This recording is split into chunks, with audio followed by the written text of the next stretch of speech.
Much, Jeff. Okay, so here's the moment many of you have been waiting for, myself included. As an opinion editor for the OC Register and Press Enterprise, I've actually run columns from both of the gentlemen who will be debating today. And it's very rare, unfortunately, I think, in society today that you see intellectual leaders on both the left and the right engage in the same place at the same time. So I think it's the reason why this is the largest FreedomFest in history. And I think it's the reason why this room is completely packed all the way to the back as far as I can see. So, to introduce our debaters today and to moderate that debate, I'm going to introduce Mark Skousen in just 2 seconds. Before I do that, there will be a portion of the debate where you, the audience, will have an opportunity to ask questions. To ask questions, we're going to have students holding up these cards where you write your question and they'll get them up to me, and then we'll ask some of the questions to our debaters today. So look for these, write your questions, we'll collect them, and we'll get some of your questions answered. Now, to get the festivities underway, the man, the myth, the legend, Mark Skousen.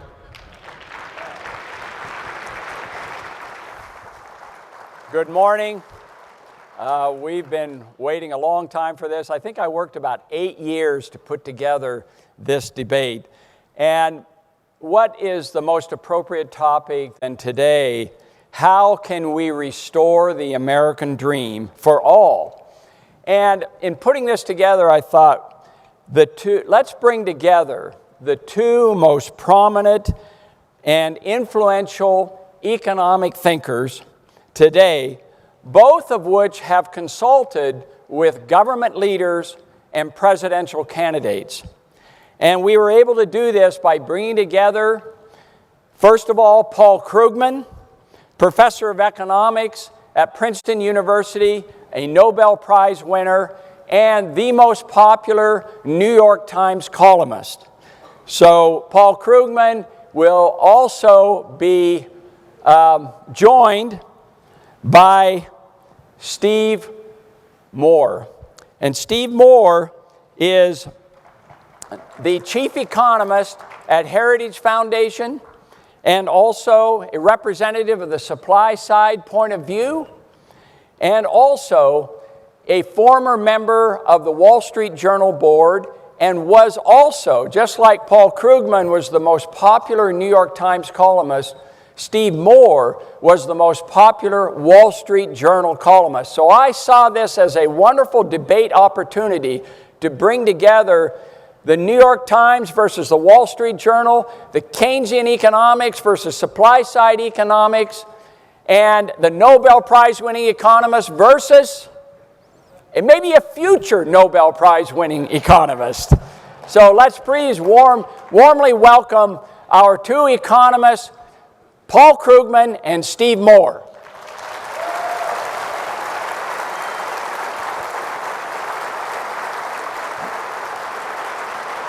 All right. Yeah, you'll be over there on the end. Paul, you're right here. All right. We're delighted to have our two distinguished economists with us today, and I'm going to start by referring to something that Benjamin Franklin said in 1785. He said, at the creation of our nation, working people have plenty of employment and high pay for their labor. Everybody was well clothed and well lodged, and the poor provided for and assisted. And our commerce is flourishing with all foreign commodities we need at much more reasonable prices. There appears to be many signs of public prosperity. So my question, first of all, to Paul Krugman and then Steve Moore is, what happened? Here it is 230 years later, and do we have plenty of employment, high pay for labor, everybody well clothed and provided, and the poor provided for? Well, we may have that. But tell us, commerce and booming and so forth. So what has happened? What has made the difference 230 years later? We're struggling at all levels of this American dream. Okay. It's not a simple question. I mean, the most important thing is we had the mother of all financial crises. or actually I guess the stepmother of all financial crises, because the mother was the 1930s, but this was a pretty close second to it. It takes a long time to recover from those, even with the best policies, which we did not have. We did everything that we were not supposed to do. We cut government spending too quickly. We failed to have sufficiently aggressive monetary policy. So it's been a long hangover, although, compared with any place else in the advanced world, the U.S. economy looks pretty good right now. And then, we've actually generated quite a lot of wealth in this country over the past 30 years. We haven't grown nearly as fast as we did in the post-war 30 years, but we've done not too badly by many measures, except that not much of it has trickled down to ordinary working families. And so we've had a situation where rapidly rising inequality has meant that many people don't share in what has actually been a fairly decent growth in productivity and production. So Steve, your point of view on what's happened, why don't we have this American dream today? So you were hoping, Mark, that Paul and I would have some sources of agreement, and I think already we do. I agree that just about everything that we've done in Washington for the last 7 years has been exactly the wrong thing to do, right? And we've made the economy much worse with these government interventions, and it's not just under Barack Obama, but under George Bush. I think that the bailouts were a mistake. I think the bailouts of the banks and the financial institutions, which have created, I think, a great moral hazard for the economy going forward. We're seeing a centralization of the banks. I think that the massive $830 billion stimulus plan was a massive mistake that did not create jobs. I think Obamacare was a mistake. I think the tax increases on the rich were a mistake. I think cash for clunkers were a mistake. It's hard to see just about anything that has gone right. And if you wouldn't mind, can we show that one of my charts, Mark? I don't know how we do this, but okay, so this is, and I'd love Paul's response to this, because look, we did have a massive amount of spending. We did have a massive amount of debt. We've increased the national debt by $7 trillion over the last 6 years. So that was, that was a big Keynesian experiment, any way you want to cut it or look at it. And this is one of my favorite charts, which just shows, Paul is right that when Barack Obama took office, he entered office during a period of great economic crisis, but so did Ronald Reagan. And we all remember what happened in the late 1970s when we had 20% mortgage interest rates and 14% inflation. And every economist of the day was saying that America was in permanent decline. And these two presidents used entirely different approaches to dealing with the crisis. Reagan's philosophy, to put it in one sentence, was the government is not the solution, government is the problem. And Obama's philosophy, to sort of simplify it, is the government really is the solution to a lot of our problems. And this is just kind of interesting. If we had had the same kind of recovery that we had under Reagan, under Barack Obama, we'd have $2.75 trillion more GDP today, and we'd have that every single year. And I think the Keynesians and I think people like Paul Krugman need to have an answer to that. And I don't think it's a good answer to say. I think I need to. Let me just show one more chart, and then right. and if you just show the next here? one. And this shows the jobs, problem. And this is a major problem. We have well over 8 million fewer jobs today than we would have if we had had the kind of recovery under Reagan. I guess the question is, Paul, is this Obama's and the Democrats, are they the ones responsible for this, or is it George W. Bush who created the problem in the first place? Okay, none of the above. Let's be clear. And actually, let me get my charts also. Okay. So let me get my first chart, because I'll probably end up referring to it a few times as we go along here. So, but let me just, while we're waiting for that to happen, let me just say that the recession of 1981-82 and the recession, so next slide after that. Yeah, I'll get it. The recession of 2008-2009 were very, very different beasts. The first one was brought about because the Federal Reserve wanted to bring down inflation, and it raised interest rates sky high. And then, after they felt that the economy has suffered enough, they brought interest rates way down, and so you had a rapid recovery. The 2008-2009 took place not because inflation was high, it was not, but because we had a financial system that ran out of control and crashed. And the Fed tried to cut interest rates, but it ran up against the problem that you can't cut interest rates below zero.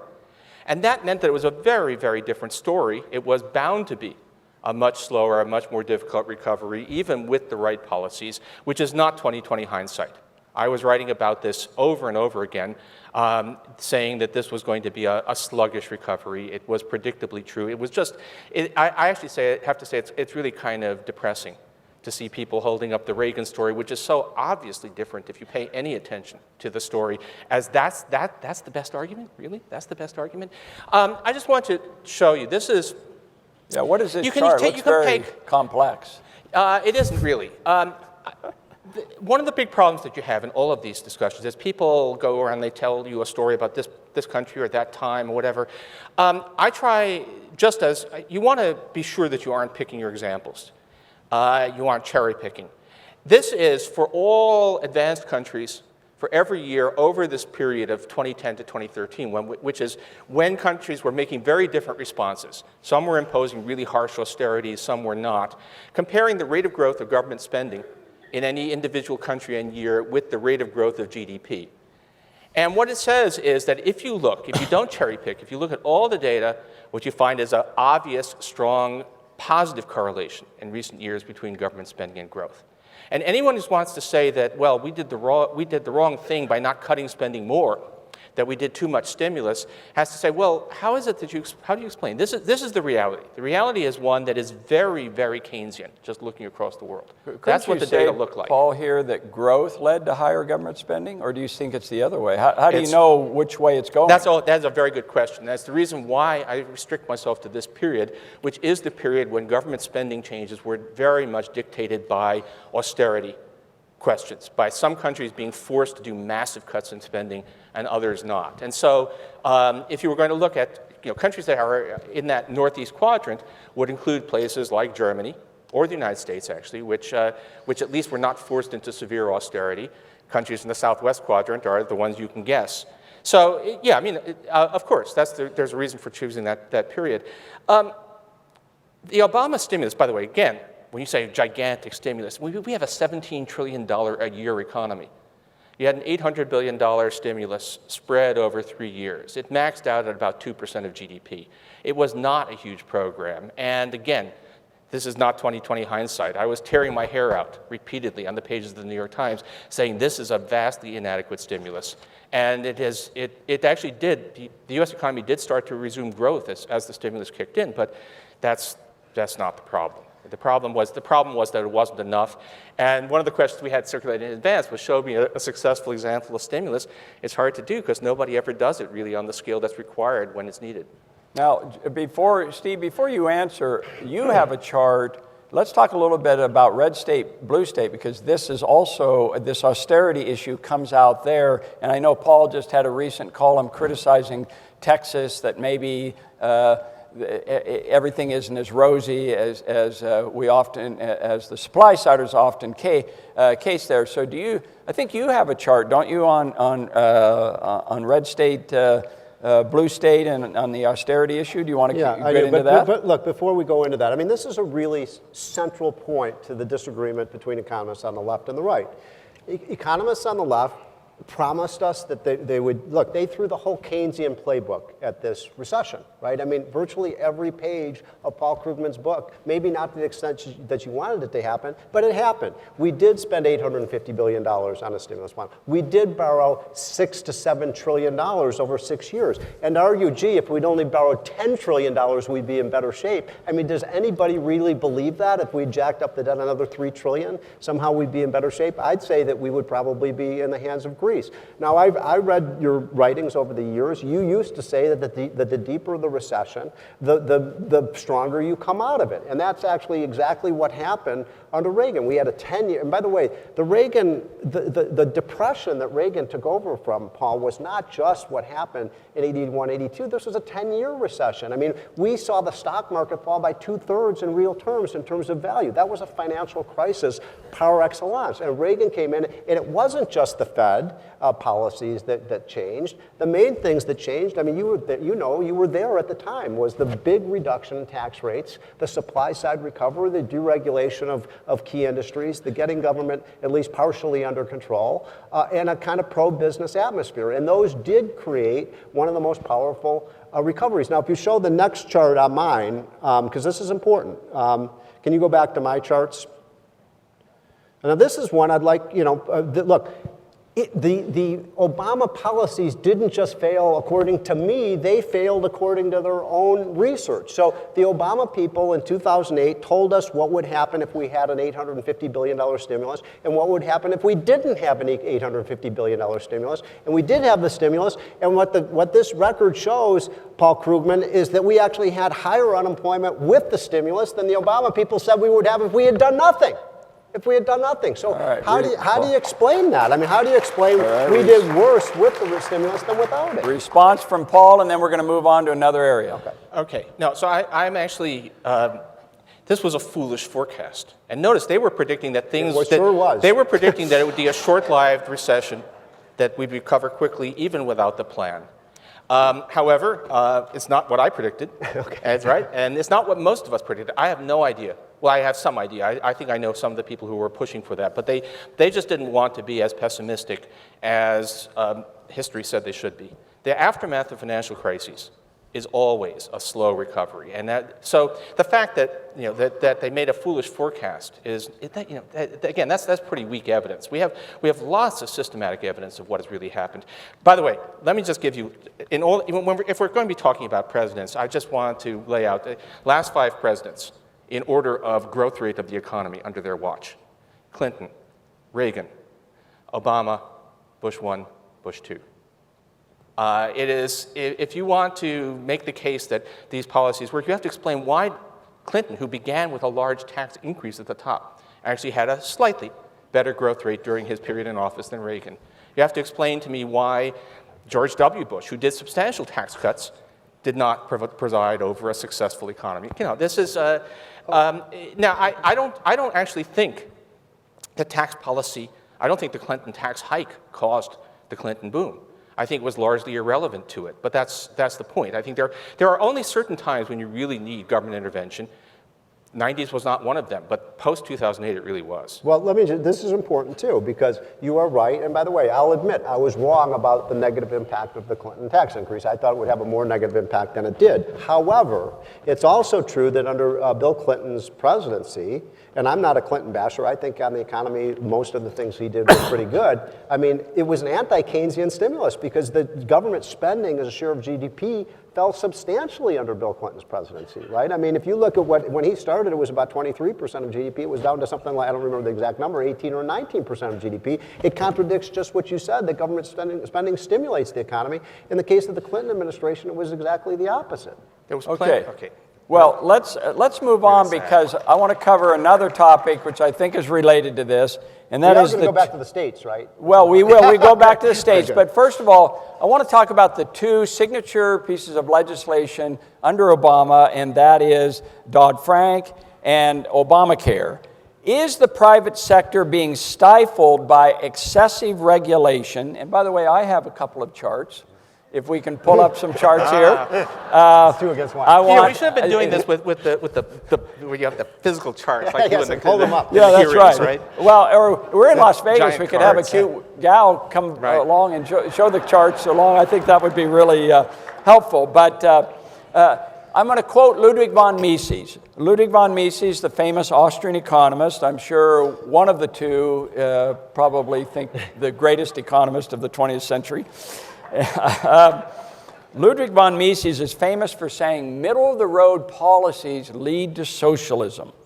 Will Obamacare and Dodd-Frank, but let's just talk about Obamacare. Will Obamacare eventually lead to socialized medicine and a single-payer system? And would that be a good thing, Paul Krugman?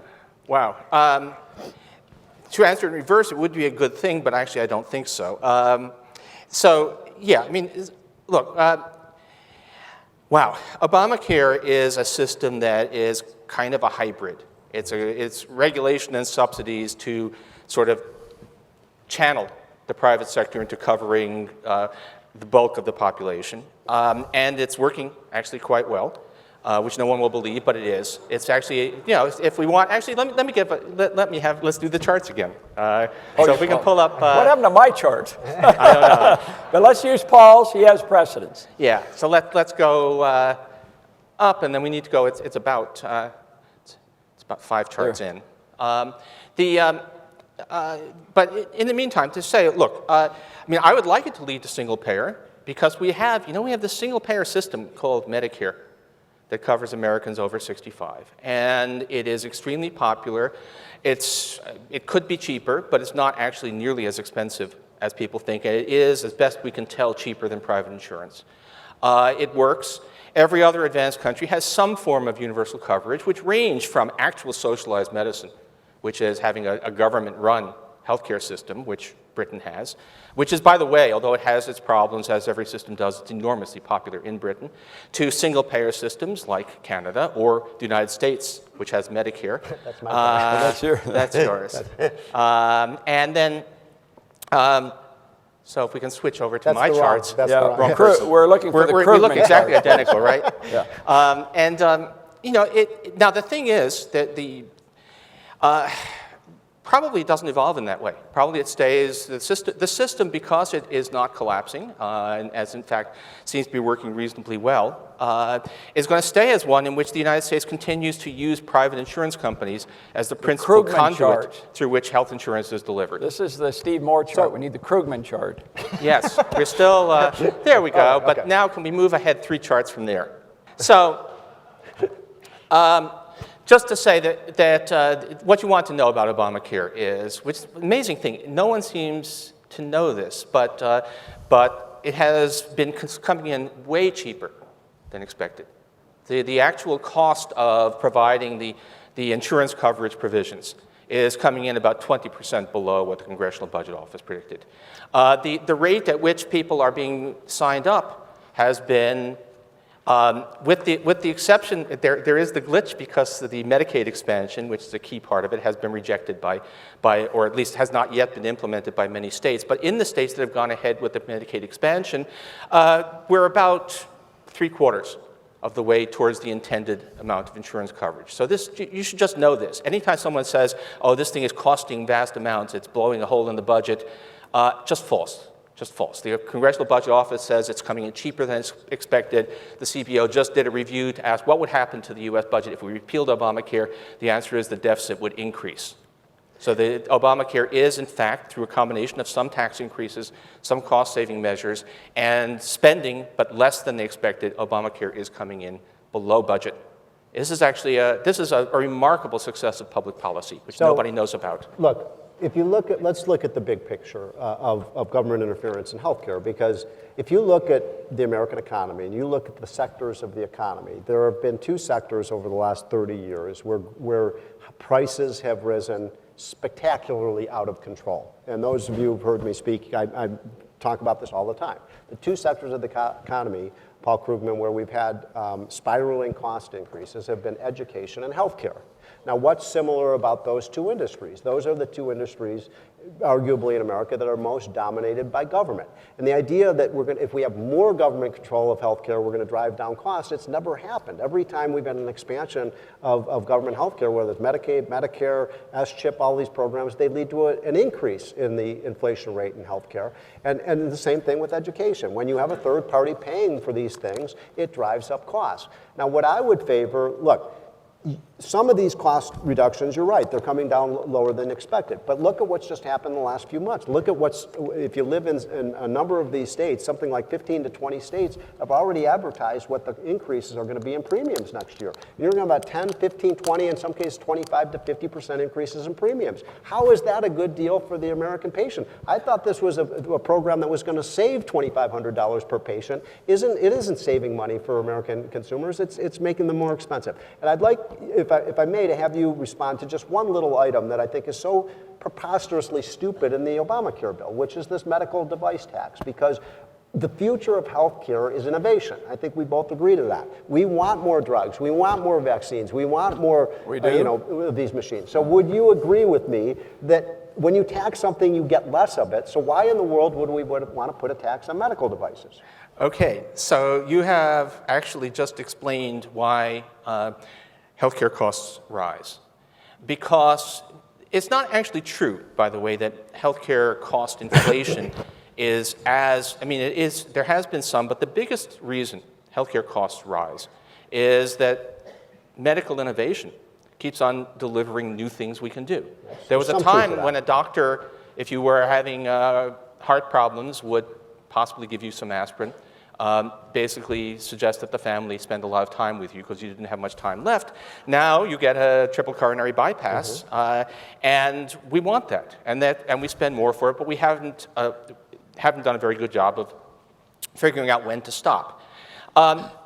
If you want to say that government intervention is the problem, you're going to have to explain why it is that every other advanced country has much lower healthcare costs than the United States does.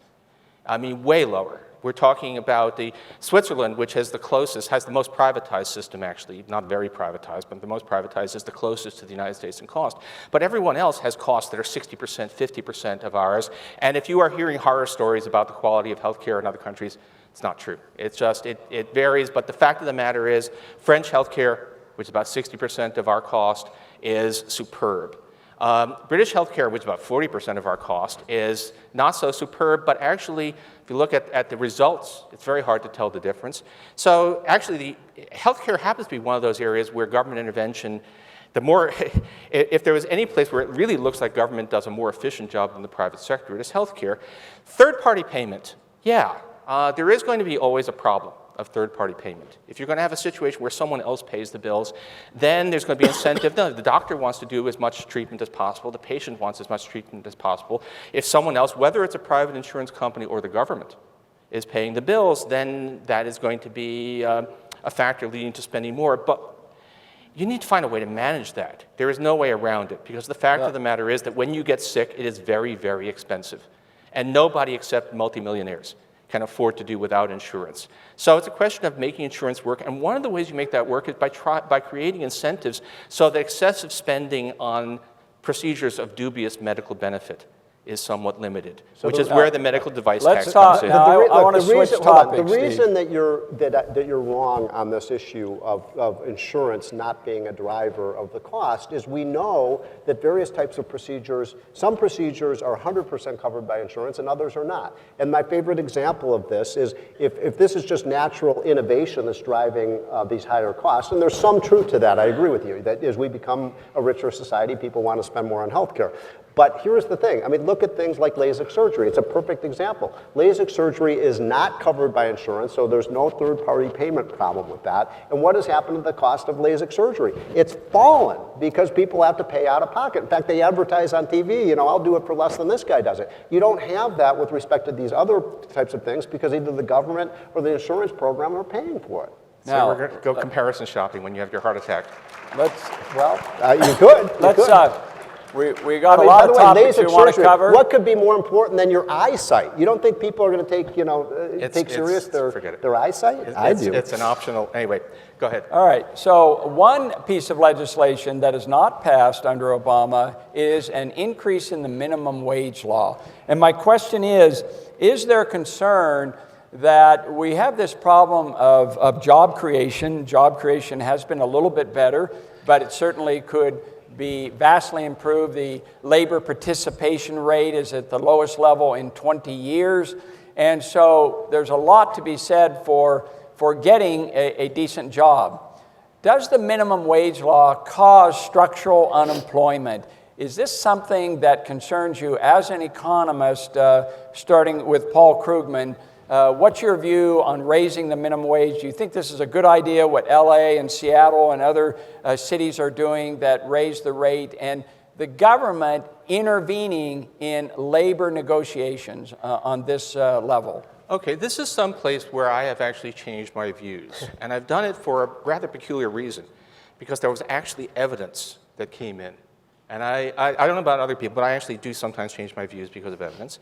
And in this case, what we had was... So now you're against the minimum wage, right? No. I used to view what was the conventional wisdom 25 years ago, even among liberals, was, it's like my old friends at the New Republic, they used to say we should change the name of the magazine to even the liberal New Republic. Even liberal economists used to believe that raising the minimum wage was likely to increase structural unemployment.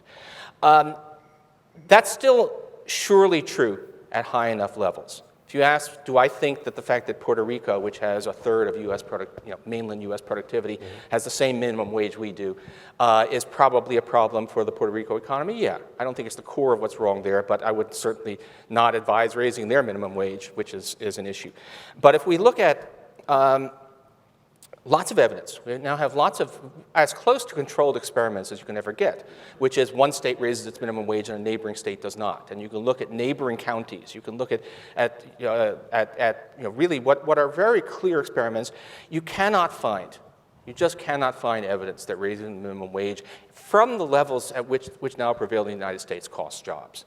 Now, been interesting to try and figure out why that is, and the answer is probably that labor markets are a lot less perfectly competitive than we think, that there's a lot of market power on the part of employers, that there are offsetting issues like slightly higher wage increases retention of workers, raises their productivity.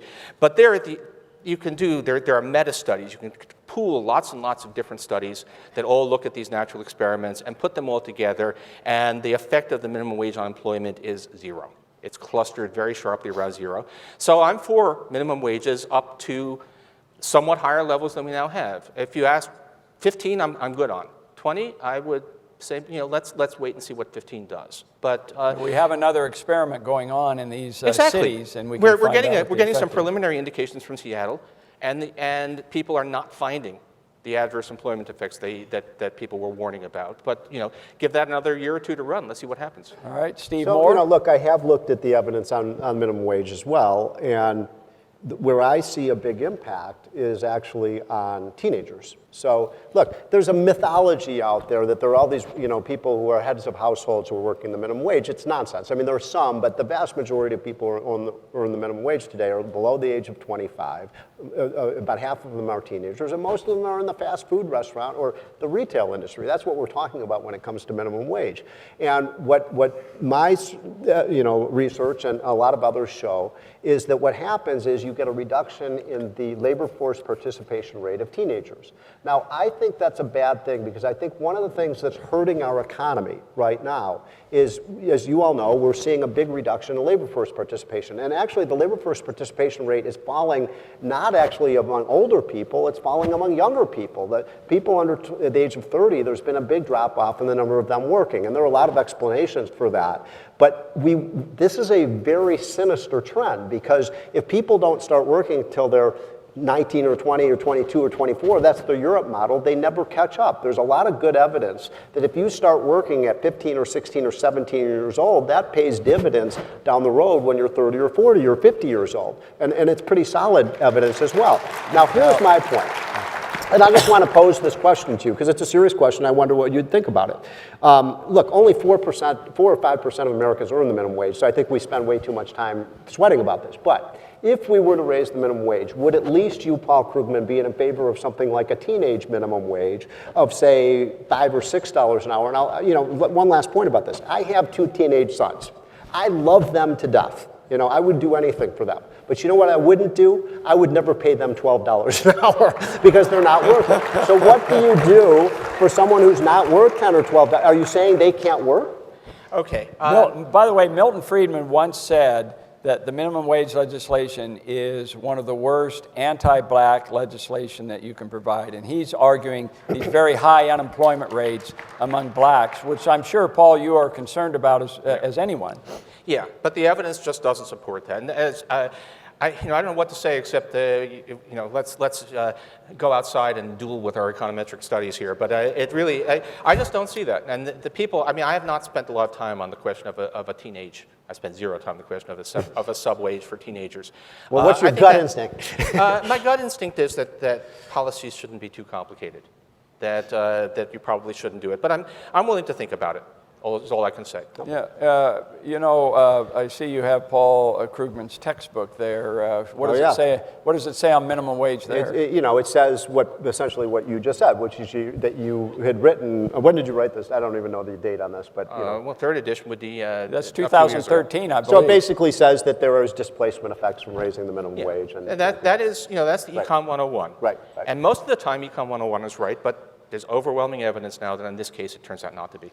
All right, so we're talking about jobs here, so let's talk about your red state versus blue state argument. You argue that states with Republicans in control seem to have faster job growth. So give us your argument there, and let's hear what Paul has to say in response. Well, look, I know you have a chart on it. I don't know if we can find it. If you could put up the chart, and I'll start before you put it Steve up. Moore chart. The biggest economic trend and demographic trend in America is this red state, blue state divide. And look, I'm not saying red state Republicans rah, rah, rah, and blue states Democrat bad, but you get states that are red that are moving more towards essentially free market policies, and blue states are, to put it kind of simply, are sort of adopting the policies that Paul Krugman endorses. No, that's not the right chart. Can you go back? This is summarizing a 400-page book that Art Laffer and I did in one chart, but it's pretty devastating, and I'd love to hear your response to this, which is what's happening is you're seeing about between 1,000 and 1,500 people a day moving from blue states to red states. I mean, it's just happening, and it's happening day after day after day, and these blue states are being bled dry. They're losing their workers, they're losing their business, they're losing their capital, and they're losing their families, and that means that they are declining in terms of their importance. And so what's happening in America is you're getting essentially the center of gravity in America is moving southward, and not just southward, but to states that have the right sets of policies. And just to sort of summarize this very quickly, so the four biggest states in the United States are Texas, Florida, California, New York. 1 out of every 3 Americans lives in those 4 states, so it matters a lot what happens there. Now, you couldn't find 2 groups of states that are more diverse in terms of their economic policies. You all know, what is the income tax rate in Texas and Florida? 0. What is the highest income tax rate now in California and New York is 13 to 13.3%. That's in New York City.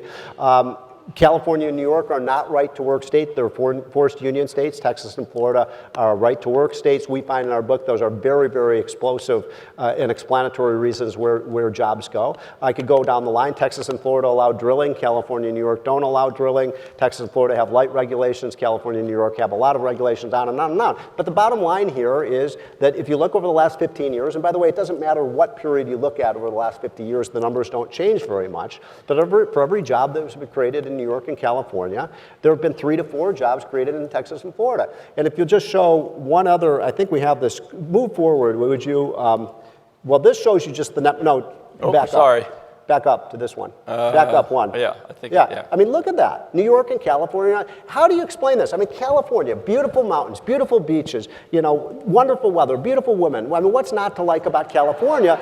California, over the last 10 years, Paul Krugman has lost 1.5 million people. You've been defending California recently, so tell us your perspective. Look, California is making a comeback, but their long-term trend is very negative. Okay, so let's get my charts while we're at it. All right, charts. I think this is Krugman great. charts, please. I actually think this is a really good idea. We need the logistics a little bit better here. Okay, so let's go forward. Yeah, let's move back. Actually. Oh, back. Yeah. Okay. Just want to give you a picture. This is this is just job growth over the last year, and it's the deeper the color, the faster. Just to make the point that right now, that red state blue state divide doesn't look too good. It's actually it's not totally the opposite way. What period is this? Sorry. This is just the year up through May 2015. So I did that because it's an easy chart to pull up. Mm-hmm. Pretty fast growth in a bunch of blue states, some red states as well. Very poor in the middle of the country there. And let's go on to the next one. Okay. Now, the problem, I guess, we want to say always is that it's Mark, something you identified right at the beginning. What causes what? When you see direction of causation is always a problem. And sometimes the causation is reversed. Sometimes there's a third factor that determines both politics and economic performance.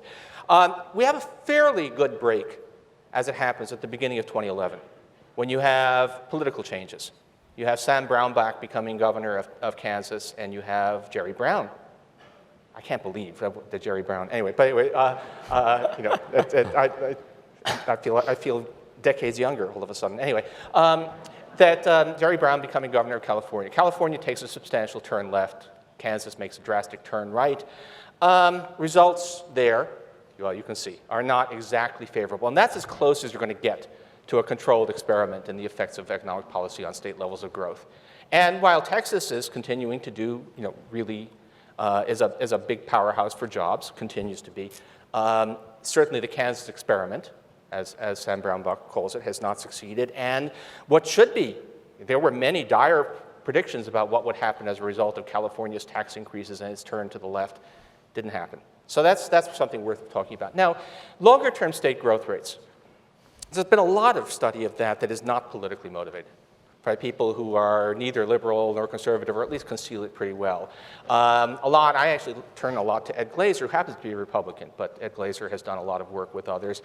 The overwhelming correlate, if you actually ask what determines who grows fastest, or at least what is most strongly correlated that is exogenous, that is not a result of growth, it is, on our next chart, please. It is warm winters. That's overwhelmingly the case. Places that have warm winters have grown faster. And you ask, well, why didn't people always move there? And the answer is, well, there's air conditioning. You might say, well... Really? Yeah, because that's your answer to this, is air conditioning? It's an amazingly slow process. It's an amazingly slow process. It was not that long ago that Houston still was considered an impossible place to live. Actually, I think it still is. But anyway, that's a whole other story. And so this slow adjustment used to be that with U.S. population was concentrated either in places that were settled very early or in places that were near the great coal fields of the Appalachians. And has been a slow adjustment to warmer winters. There is one thing, and I will agree, there is one policy that tends to be substantially better in red states than blue states. It has nothing to do with taxes. It's land use. The Northeast and the West Coast are both the lands of NIMBYism. They are the lands of extremely restrictive land use policies. California is a crowded state now, as is New York, as is New Jersey, but the housing prices don't have to be nearly as high as they are. And it's the restrictive land use policies, it's the zoning that makes it very hard. And Texas does very well. Largely, if you actually ask what really motivates people to move to Texas, not many people are moving there for the taxes. They're moving there for the cheap housing. And the cheap housing is partly because the policies are less restrictive. So that is someplace where I'm willing to say, hey, that's a significant difference. But the overwhelming point I think to make here is that there are many factors that you can point to. The things that seem to be the best explanations of differential state growth are weather and land use policies. Housing prices, essentially, which are largely because of land use policies. As to the rest, well, the fact, conservative states tend to be warm states, and that has deep roots in American history, which we probably don't want to get into, but they're not so happy. And so they tend to be growing faster. But the idea that it's all about income taxes is just not borne out by any independent studies. I think, wait a minute. Say one thing about this. You cannot, we only have 8 more minutes. People moving from San Diego, California to Houston because of the weather. Right? No. Nobody moves from San Diego to Houston to the weather, and so it's preposterous. I will say, living in New York, I will say, and you've known this in New Jersey, you meet people all the time who say, I'm moving to Florida for 2 reasons. Weather, they will say the weather, but they also say no income tax in Florida. That is a very big issue because New York taxes are outrageously high. So that is a factor. I meet people all the time who are saying that, Paul. I meet people all the time who are saying, I can actually afford a house if I move to Texas. That's a much bigger factor. No, that's but wait a minute, this is important. That's another factor. This is important. You're right. Almost everything costs less in Texas than in New York or California. No question about it. The cost of services, the cost of educating a kid, the cost of paving a mile of highway, everything is cheaper in Texas than in California and New York. But that's precisely because of the policy. It's not an exogenous. Those are the policies that have been put in place. The regulations, the environmental regulations, the labor regulations, the taxes, all of those things get embedded into making things cheaper in Texas. It's overwhelmingly just land use policies. I mean, that's part of it, but it's not the whole story. If you go down the road in Texas, it's for a Northeasterner, it's pretty striking. People can build pretty much whatever they want, wherever they want. You can have an adult bookstore next to a church. I'm for it, but it's anyway. That's a very libertarian position. All right, we just have a few more minutes before we open it up to questions. Brian, where are you? Are you gathering some questions for our group? But we haven't addressed the most important issue of the day, and we've got to get to this, Mark. And if I may, can we talk about Greece? Can we talk about what's going on in these countries in the world? Because I think that's That's the essence of my argument, that what's going on in the world right now is an incredible repudiation of socialism. And socialism is in complete decline around the world, and all of these countries that have turned to socialism, Greece, Puerto Rico, Connecticut, all of these places are going bankrupt because they're socialists. Paul, well, Paul, you would not consider yourself a socialist. You would not use that term. You are a Keynesian, mixed economy type of person. Would you say you're an advocate of big government? No. I'm an advocate of a strong social safety net and of government intervention where markets fail badly. But no, that's a very important asymmetry, by the way. People on the right in the U.S. are for small government. People on the left are not for big government as a goal in itself. They may favor some policies that would make government bigger, some that would make it smaller. It's just not at all symmetric. And no, I'm not a big government guy. I just don't think that government is always the problem. Sometimes government is the solution. Reagan was wrong. And, but only sometimes. Most of the time, the private sector is more government productive. Government has done a terrible job when it's done things like try to run the steel industry. Or the post office. No, the post office. The post office is, it operates under some political constraints, but those are there for a reason. And government actually does pretty well at running healthcare, it turns out. That's the explanation. The experience has been that it's, the evidence is pretty overwhelming there.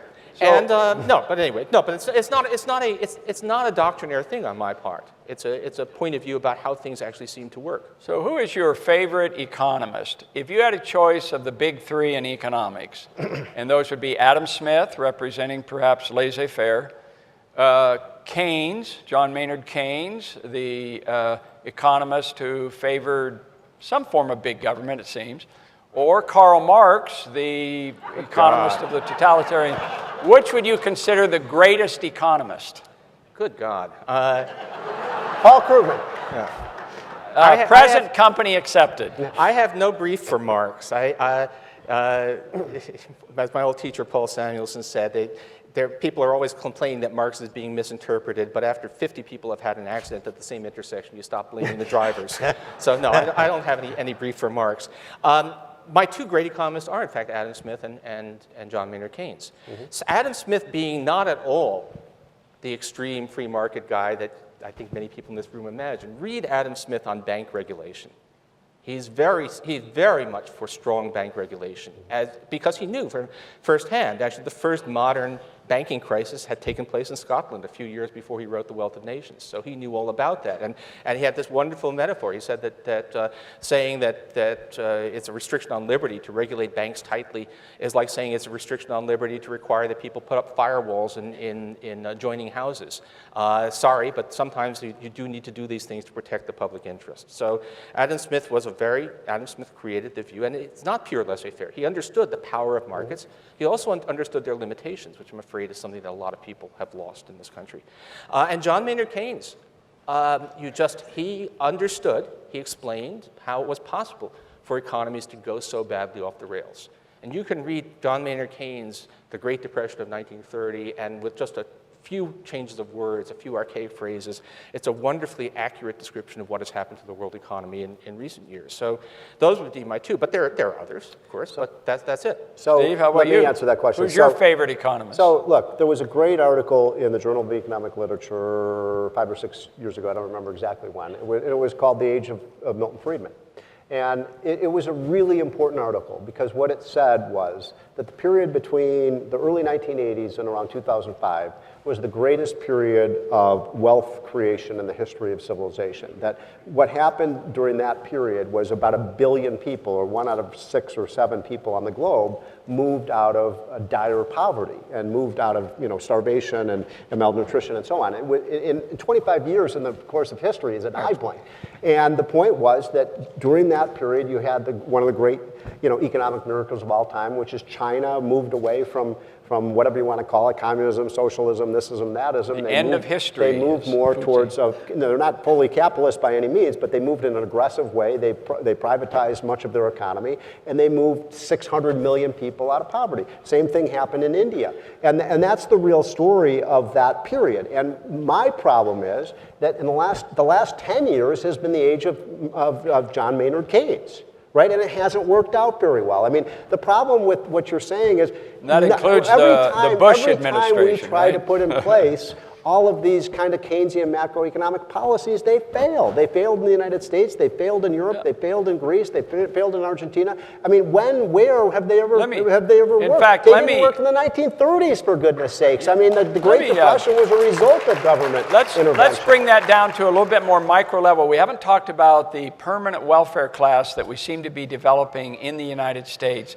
What would be your solution? Let me ask you, were you in favor of the Welfare Reform Act that President Clinton and the Republicans put through in 1996, which seemed to lower for a period of time the people on food stamps and Medicaid and so forth? It seemed to be quite successful until George W. Bush and the problems associated in that time period developed. Would you support something to reduce or even eventually eliminate the welfare class that seems to be growing in this country, even during prosperity? Paul Krugman. I dispute the premise.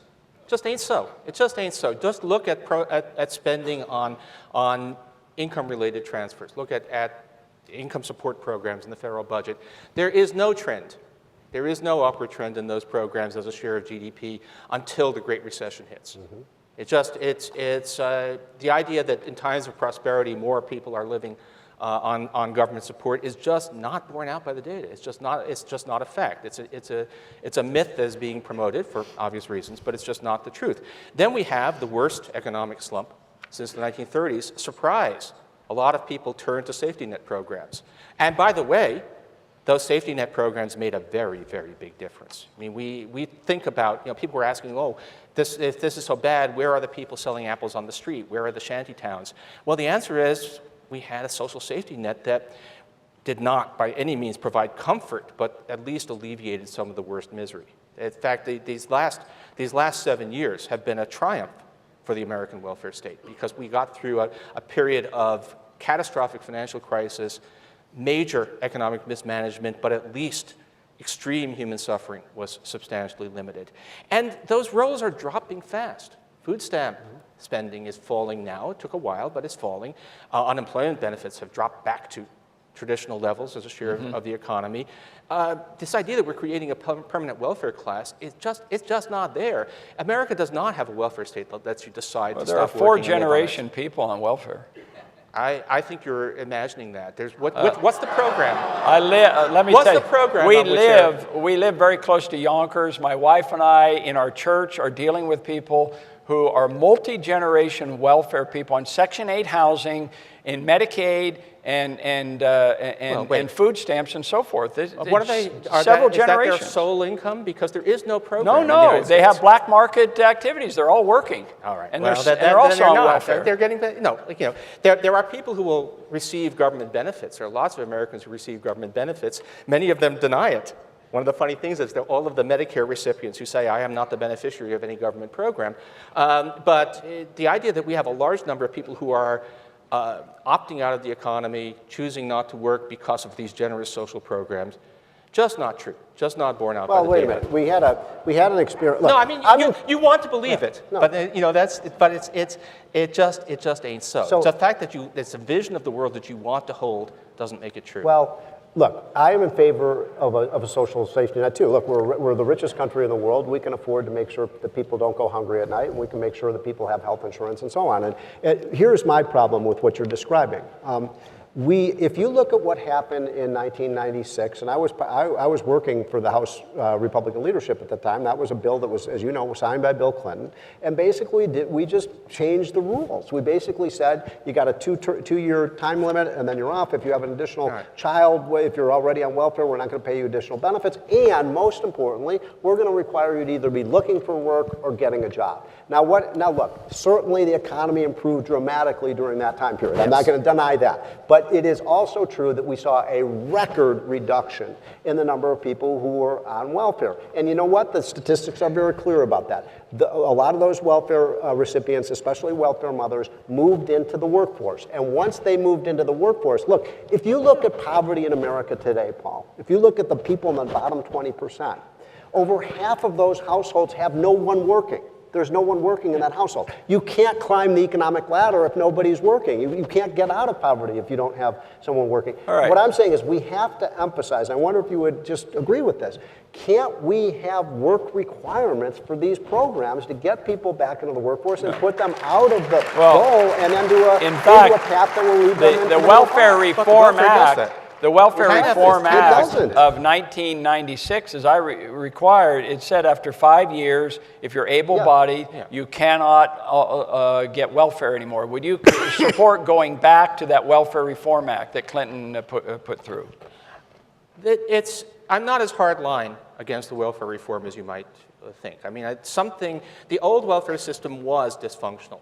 It was a system that, among other things, it was designed only for mothers, and that was mothers without a male present, and that was a bad system. Right. The trouble is right now we have no system for providing income. We have systems for providing supplements in the form of food stamps. We have unemployment benefits if you were working, but if we're going to continue to have periods of sustained economic slump, we actually need a stronger safety net. But I actually view all of this as fairly trivial. It turns out that we did a welfare reform. AFDC is no more. TANF doesn't do very much. TANF is a really quite tiny program. Instead, food stamps and Medicaid have become the core of our welfare state, and they are both good programs. They're both programs that do a lot to alleviate suffering. They're both run quite efficiently. They're okay. Well, there's a third one, though. There's a third big one, and that's unemployment insurance. And what's happened, I don't know if you're familiar with the North Carolina experiment, but this is very instructional. I mean, North Carolina, back in 2000, I think it was 12 or 13, if you read the Wall Street Journal, you saw my story on this, they dramatically reduced the size of the unemployment insurance benefit, and they also substantially reduced the number of weeks you could get benefits. And what happened was that the unemployment rate in North Carolina fell more than any other state. It was a very successful program. It was largely a fall in labor force participation because people no longer felt that they had to say they were looking for work. But they had a huge increase in jobs. This brings us to our final question before we do the Q&A with the audience. It worked in North Carolina. It can work all over the country. Right. And I had asked each one of them to prepare to give the answer to this question. What 3 policies would you favor adopted by the government and the private sector to restore the American dream, to see if we have some consensus? Now, before you answer this, I found a very interesting article written by Rudy Dornbush. And Rudy Dornbush was somebody who's very dear to your heart, Paul Krugman. Yeah. Tell the audience who Rudy Dornbush is. Rudy Dornbush was the international finance, international monetary economist at MIT, my closest mentor and advisor. Great, I don't know how even, many students, basically everybody you've heard of was from Mario Draghi to Ben Bernanke to Ken Rogoff to me was a Rudy student, and also the man who saved international macroeconomics from the free market craziness that took over the domestic side. Not by being a leftist by any means, he certainly wasn't, but by keeping us close to reality, by pointing out the realities of how exchange rates behave. Now, he wrote an article several years ago, before he passed away, obviously. More than several years ago. Yes, several years ago. In the 90s. Yeah. And he was very critical of supply-side economics, but he said there are 2 programs that if we did this, we could see strong economic growth and restore the American dream. And these 2 programs really surprised me. He said privatizing Social Security and education through vouchers. as two of the best methods to increase dramatic economic growth. Not tax breaks and that sort of thing, but genuine investment through privatizing Social Security and through education through vouchers. Are any of those two in your three policy recommendations? Have you been influenced by Rudy Dornbush? Boy, I never heard him say that. The one thing, I printed the article here for you to read it. Oh, wow. The one thing I will say on Rudy is that on issues that were not his core field, he had wonderfully interesting, strong opinions that changed every 6 months. So whatever. So what are your three? Okay. So I'm going to start with one that's a given. I actually think the land use issue is a really big one. The land use, it's not just that it makes housing expensive. It also means that because of the way the regulation is distributed, the restrictions on land use are actually pushing people away from the states where worker productivity is the highest into states where it's lower. If you actually look, output per worker is lower in Texas than it is in the Northeast, but people move there largely because it's too expensive to buy a house in the Northeast, and that's an artificial scarcity, and I certainly am not in favor of artificial scarcities. We never did get to talk about inequality and all that, but I would be very much for a program that is something like universal pre-K support. And the reason for that is one of the great tragedies of America right now is how much human potential is lost because we are a highly unequal society, and children who make the mistake of choosing the wrong parents just do not, in fact, get an even break. There's overwhelming evidence that if you are born into the bottom quarter of the socioeconomic status, you just do not have a fair chance at making the most of yourself. Rich, dumb kids are more likely to graduate from college than poor, smart kids, and we need to do everything we can to help children. So that would be a second thing. That's my next project. Assuming that healthcare works, the next project is, that healthcare survives, it's working. My third one is the one that everybody here is going to hate. But I think we need a general program of trying to empower workers again. Starting with minimum wage, which is something we know how to do quite easily. But in fact, look, we used to have a very strong private sector labor movement. We used to have a lot of policies that enhanced the bargaining power of workers. And we had those policies during the 30 years after World War II, which were the period of most rapid, most successful economic growth in the history of America. And it was widely shared growth. It went across the board. It was growth that was pretty much flat across the income distribution. It was a period during which everybody's living standard doubled. Circa 1980, we began dismantling all of that. And since 1980, we've had growth that's not too bad on the whole. It's not as fast as it was during the post-war generation, but we've had growth that's not too bad, but it has not been distributed at all. And it's been enormously concentrated in the hands of a relatively small minority at the top. And there are lots of things you want to do to address that, but one of them is to increase the bargaining power of workers. Make it easier, once again, for them to organize, raise minimum wages, the phrase that people are now talking about is pre-distribution. There's a lot of evidence now that you can do this, that you can enhance bargaining power, that it does not, in fact, done in moderation, I'm not turning us into Cuba, done in moderation, that it can, in fact, make for a much more widely spread prosperity, and we can continue to have a growing economy. All right, very good. Steve Moore, quickly, your three policy recommendations. Look, I want a widely shared prosperity as well. I think it's the most important thing. The question we should be asking in this upcoming election and for the next 10 years is, what do we do to help the middle class? Everything that has been done for the last 6 or 7 years has actually reduced the status of the middle class. So big government hasn't worked so well for the middle class. And by the way, unions, my goodness, unions contaminate everything they touch. Look what they did to the steel industry, to the auto industry, to state and local governments. I mean, they are bankrupting institutions. So the three things I would do, you mentioned the first two. I think that if you really want to help those people, and you're exactly right what you said about those families in the bottom 20 to 25%. They have dysfunctional families. over half of them have no father in the household. And marriage, by the way, is one of the great economic institutions of our time. Marriage is a stimulus plan, and we actually discourage people from getting married under the welfare laws. But what I would do is give a voucher of $8,000, $10,000, $12,000. You choose the number, and let every single child in America, whether they're rich or poor, have the same kinds of options that Barack Obama had with his 2 daughters. That's number one. Number two, Social Security reform is really important. I mean, and the reason the idea of these private accounts are so important, Paul, is for what you just described.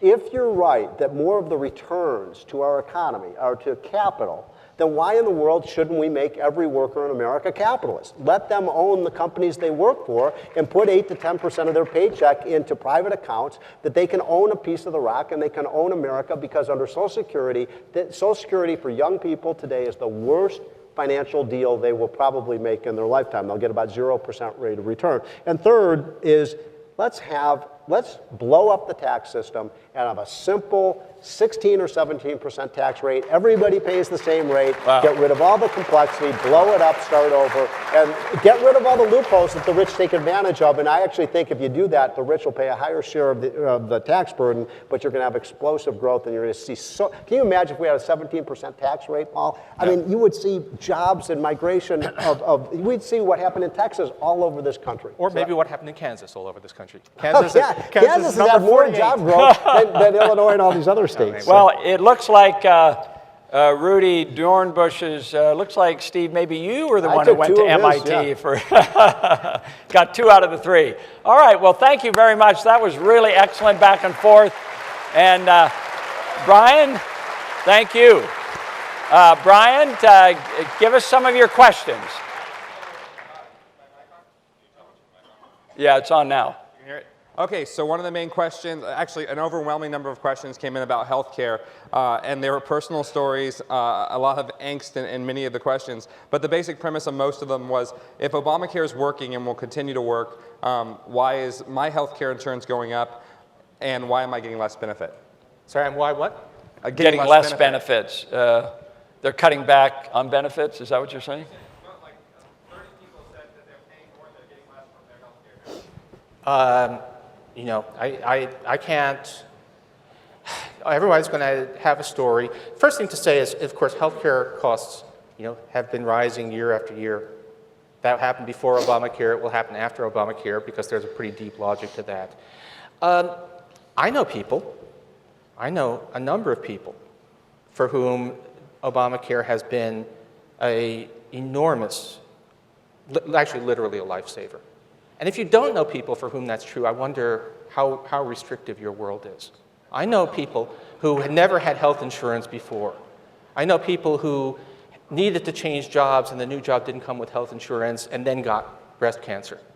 And if you don't think that there are millions of stories like that out there, again, I'm sorry for the narrowness of your world. And then the complaints, I'm getting lots of, some people are paying more. We knew that was going to happen. But overwhelmingly, the effects have been positive, and in many cases, just enormous personal gains. So the only thing I would say about Obama, I'm not an expert on Obamacare and healthcare, but I'll simply say this.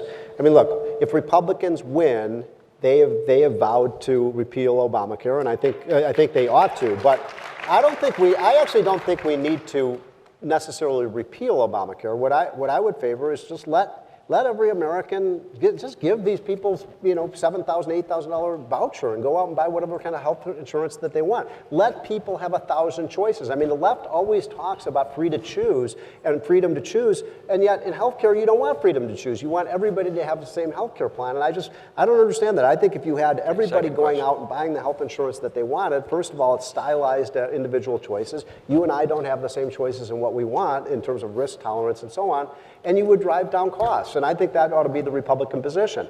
Go out and buy whatever insurance you want. Second question. The second most question cards came in about debt, and the question, one of the best questions was about debt. Yeah. Yes, and the question is, at what point should an administration begin to worry about the amount of debt? Right, and there's been a study on that showing that when the national debt, the 2 Harvard economists, that when the debt exceeds 90% of GDP, economic growth slows down. Even the new updated version suggested a slowdown, not an increase. Correct, Paul, on that, or what's your view? So yeah, you should know that the original study that claimed that there was a cliff at 90% debt turned out to be based partly on just some odd statistical procedures, partly on an error in the spreadsheet. So that result went away. There is a negative correlation between debt levels and growth, but the causation almost certainly runs mainly the other way. So if you look at the two advanced countries that have the highest, major advanced countries that have the highest levels of debt to GDP, they also have slow growth, but it's Japan and Italy. And the problem with Japan and Italy is not that they have high debt. The problem with Japan and Italy is that for different reasons, both of them had growth collapse that dates from the 1990s. So there really is nothing there. Now, look, debt levels. Yeah, you should always keep an eye on it. The question is, how big of a priority is it? If you want to think that debt levels at current levels in the United States are catastrophic and there's something terrible lurking around the corner, you have to explain to me why Britain was able to carry debt at a level higher than we have now as a ratio of GDP through most of the 20th century without ever having a crisis. I mean, it's the kind of thing that we're seeing in a few countries in Europe is very much about what happens if you have high levels of debt without having your own currency. You give up all of that. But anyway, we can get to that. But the point is, I don't know exactly where the number is for the United States, but we are many, many percentage points of GDP away from the point where it becomes an issue. And by the way, it's dropping, right? I mean, at the moment it's dropping. Long-term forecasts from the Congressional Budget Office are not scary at all. Just not. It's just it was the wrong issue to get obsessing. Last month's Economist had a cover story that basically said it's just a matter of time before the next recession hits. The rich world is not ready. The danger is that governments and central banks will not have the ammunition to fight the next recession because they're too far in debt, running too heavy of deficits, and they can't cut interest rates anymore. Here's I don't actually disagree with a lot of what you just said. Debt per se is not a bad thing. It depends a lot on what you buy for it. And the problem with the debt that a lot of these nations, including the United States, have incurred over the last 6 or 7 years, what have we got to show for it? I mean, Solyndra and all of these programs that have been mass failures. I mean, if we would use debt to restructure our Social Security system, to have a brand new tax system that was going to be in place for a century, I don't have a problem with borrowing for that. But I will say this. If you look at what's happened in the American economy over the last 7 years, it is really a tale of two sectors of the economy. In the private sector, American businesses and to a smaller extent, households, have deleveraged. They learned the lesson from the terrible recession that when debt gets too high, you're leveraged up to your eyebrows, you're very vulnerable. And businesses and households have sweat out they become ruthlessly efficient. And it's a great story. The best run businesses in America today are American companies. The public sector has done just the opposite. So as the private sector was deleveraging, the public sector took on debt year after year, $1 trillion to $1.5 trillion a year, not just at the federal level, but the state and local level. And I do believe that those debts are daunting. The only thing that is keeping the American economy going right now is that we have these low interest rates. But think about this. If we have an interest rate shock in this country and interest rates go up even 200 or 300 basis points, you're talking about $3 trillion more debt. And then you do get into a debt cycle that looks like Greece, where you just pay more and more taxes, not for the kind of public services that you and I want, schools and highways and roads and bridges. You're paying your taxes to pay for interest on the debt, and that's the Greece crisis. You brought up the Greece prices, and don't you have questions on that? Or respond to something. I just want to say that what's amazing is you just made the argument about why, in fact, we needed to run budget deficits. Well, the whole private sector was deleveraging, was trying to spend less than its income. The funny thing about an economy, money moves in a circle. My spending is your income. Right. Your spending is my income. So if you and I both decide that we need to spend less than our incomes, what is supposed to happen?